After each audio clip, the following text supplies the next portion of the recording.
Hello and welcome back to the Initiate's Way. Today I would like to talk to you about justice, which is a change and transition phase. Here is an aspect of the goddess partially revealed.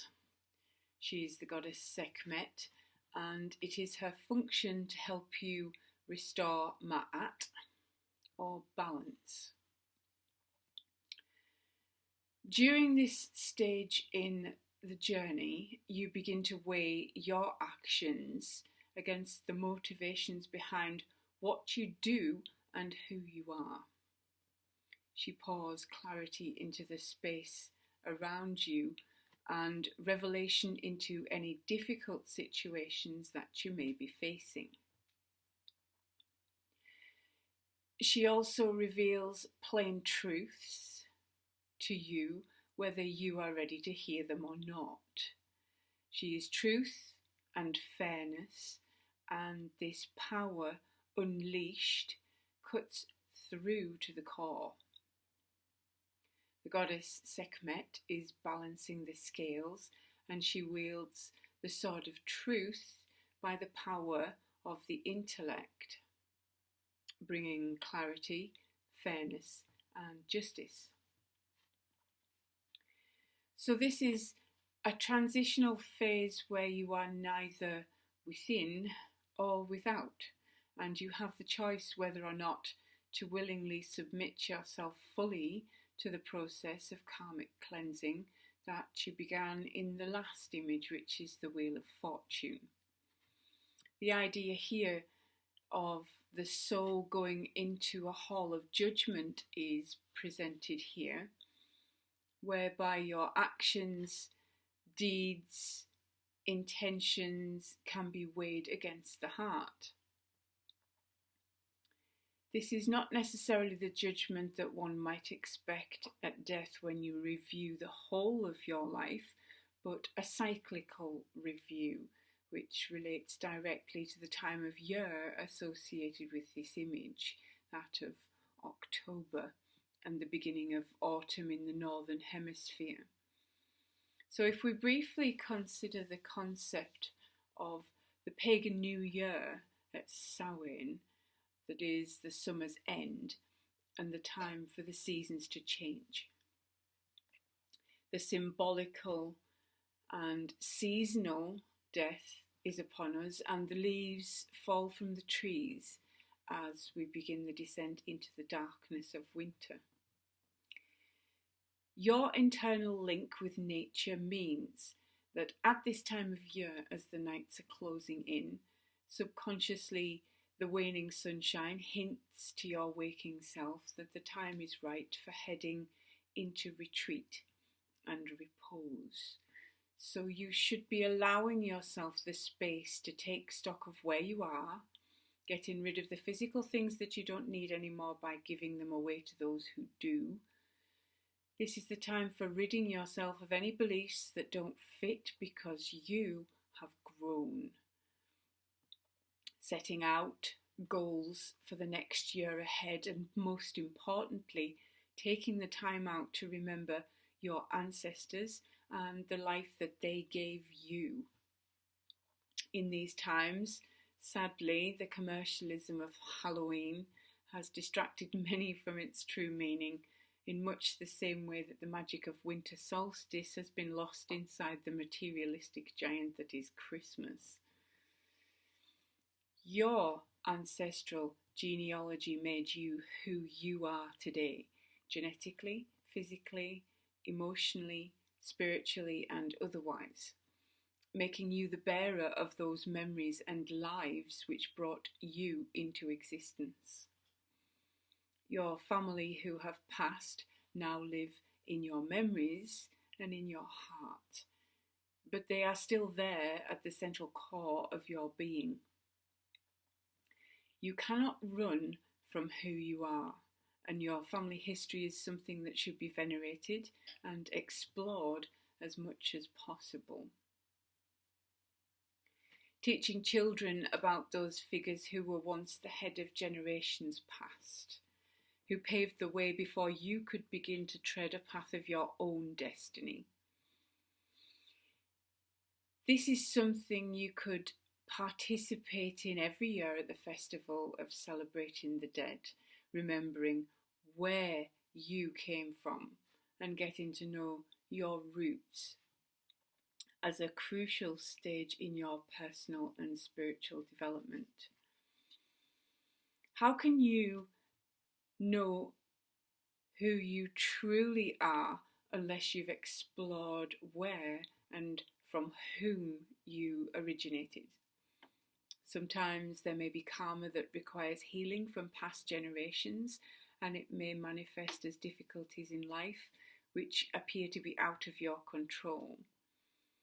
Talents and abilities that have skipped generations might lie dormant, waiting to be accessed, remembered, and brought to life. Once you have been made aware of certain family traits that have run through generations of those who laid the path for you, make time to remember and honour your ancestors.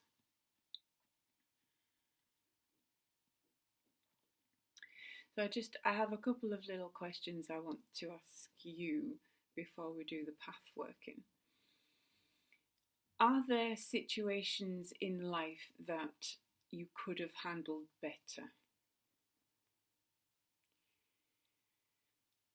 And what do you need to clear out now in order for you to progress? And would you say you are in balance or in chaos? And what steps do you need to take now in order to regain composure and harmony with those around you? Just some little questions for you to ask yourself. So what I would like you to do is to get comfortable and seated in an upright position with your back straight and taking a couple of deep breaths.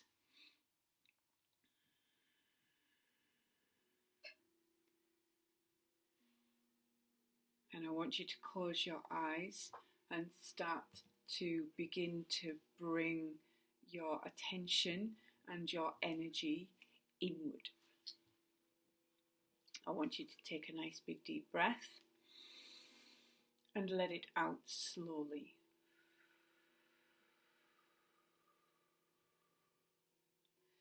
Another nice big deep breath and let it out slowly.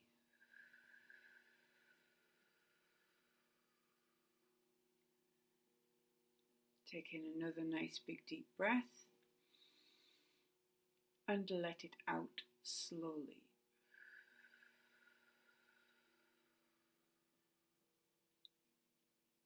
I want you to start breathing in and out to the count of 4.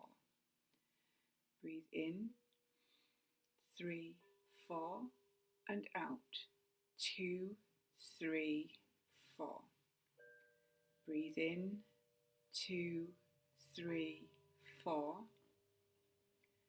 Breathe out, 2, 3, 4. Breathe in, 2, 3, 4, and out, 2, 3, 4. Breathe in, 2, 3, 4, and out, 2, 3, 4. Breathe in, 2, 3, 4, and out, 2, 3, 4. Breathe in, 2, 3, 4, and out, 2, 3, 4. Breathe in, 2, 3, 4, and out, 2, 3, 4. Breathe in, 2, 3, 4, and out. 2, 3, 4. Breathe in, 2, 3, 4, and out. 2, 3, 4. Breathe in, 2, 3, 4, and out. 2, 3, 4. Once you are in your calm state of reverie, we can begin. The darkness wraps itself around you like a blanket of the night sky.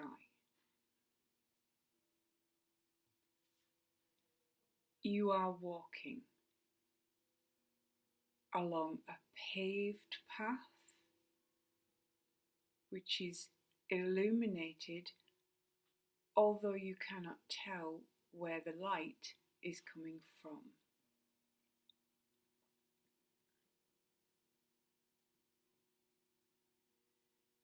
You don't see anything other than the path beneath your feet, but you know where you are going. I want you to follow your intuition to the sacred sanctuary at the end of the path.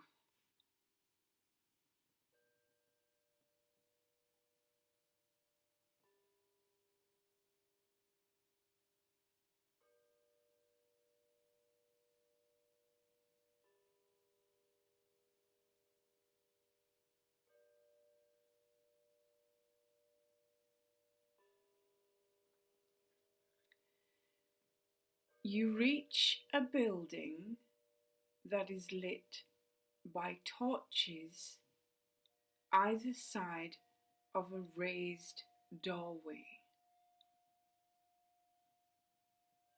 Begin walking up some steps leading into a temple.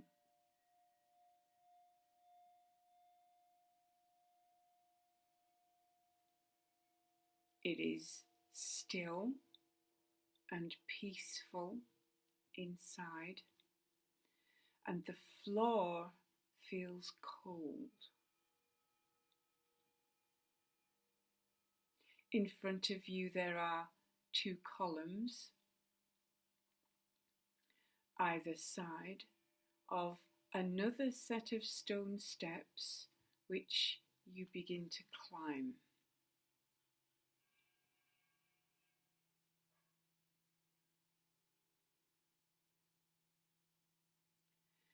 When you reach the top of the platform, you are confronted with a great stone statue of a female figure holding a set of scales.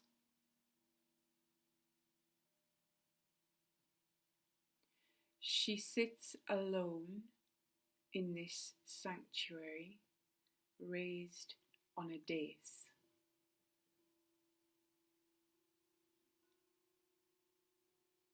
Torches adorn all of the inside walls of the temple, and underneath your feet you see scattered reeds and marsh grass.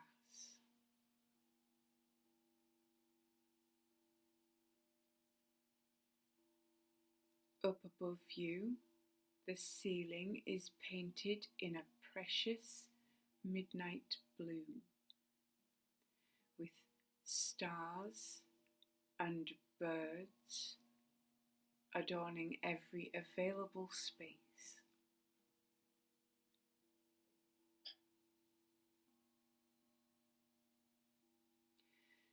There is a stone chair in front of this colossal figure, and you turn your back to sit down.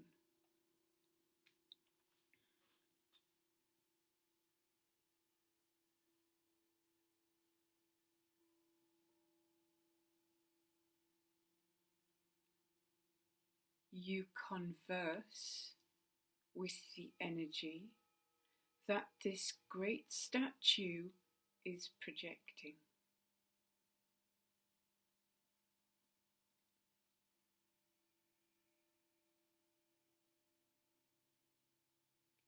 Calm and serenity washes over you in a sensation like you are being cleansed by a cool shower.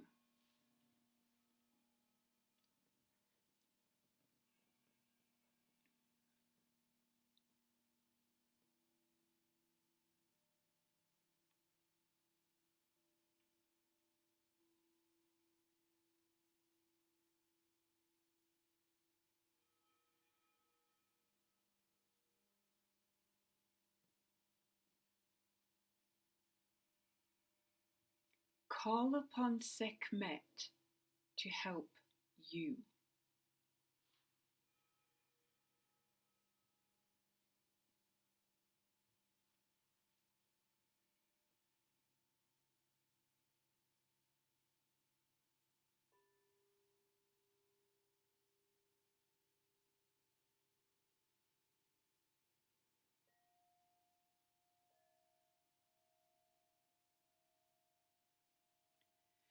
You hear a strong female voice speaking to you. You must restore balance.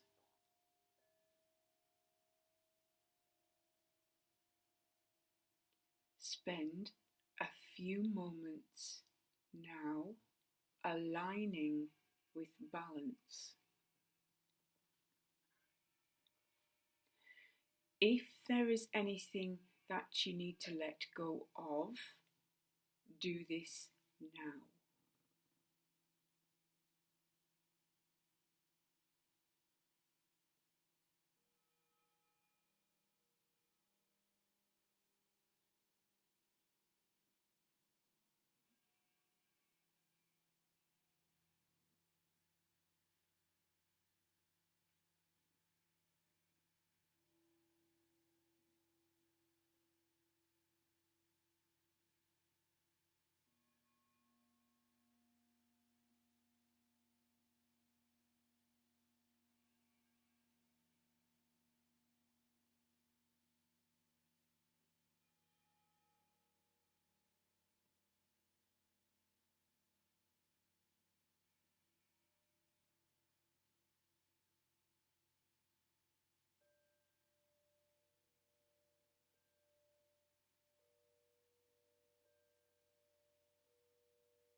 Give silent thanks and remember everything you have experienced while you have been in this sacred space.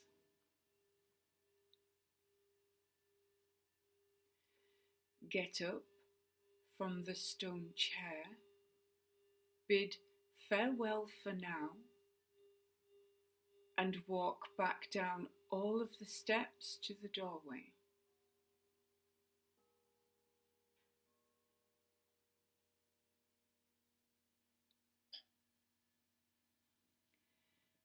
You hear a trickle of running water and look around for the source of the sound. As you stand in the doorway, you notice that the whole of the building is now surrounded by a sacred lake.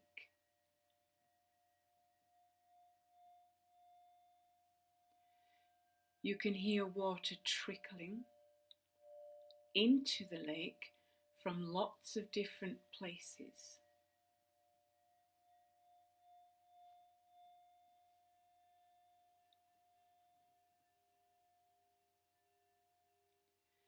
You smile as this reminds you of the river meeting the sea, and you feel the calm, serene peace once more.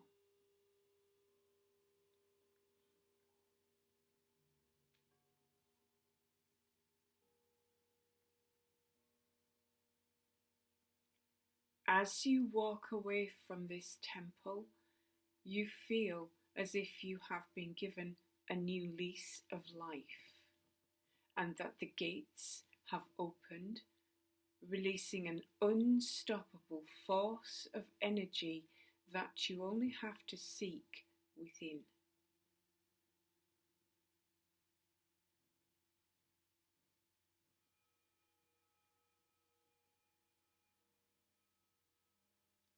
As you walk down the path, pause, look back, take one last glance and see the torches flickering, reflecting on the water that surrounds the temple.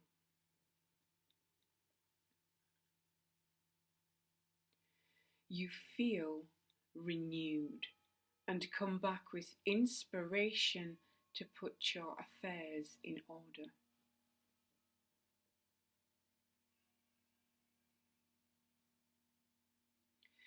When you are ready, open your eyes and record everything that you can remember of your experience within the temple. At the count of 3, you will be wide awake and in the room. Ready? 1, 2, 3. Wide awake and in the room. If you have a piece of paper or a journal next to you to write down anything that you experienced, write that down now. If you would like to send me a message or comment and let me know how you get on, that would be fantastic. And I'll see you next time.